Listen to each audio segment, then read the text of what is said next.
పాలకూర పల్లీల పచ్చడి. ముందుగా పల్లీలు కొంచెం రోస్ట్గా వేయించుకోవాలి మీడియంలో పెట్టి.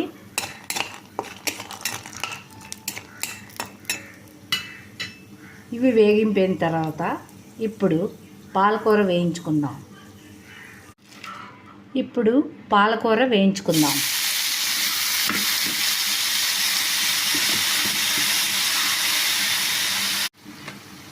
ఇలా దగ్గరికి అయిన తర్వాత కొత్తిమీర కూడా యాడ్ చేసుకోవాలండి.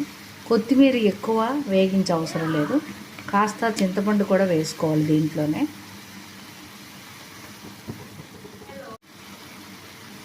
కొద్దిగా పసుపు, తగినంత సాల్ట్ వేసుకొని ఒకసారి కలుపుకోవాలి. ఇప్పుడు స్టవ్ ఆఫ్ చేసినవి మిక్సీ జార్లో కలిపి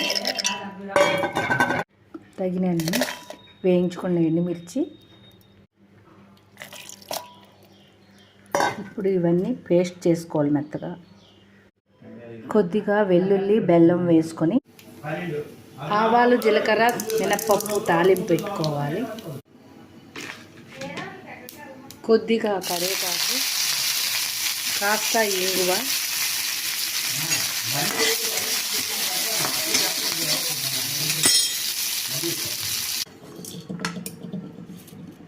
తాలింపు ఇలా వేసుకోవాలి. వేడి రైస్లోని కాస్త నెయ్యి వేసుకొని ఈ పచ్చడి కలుపుకొని తిని చూడండి. Taste super.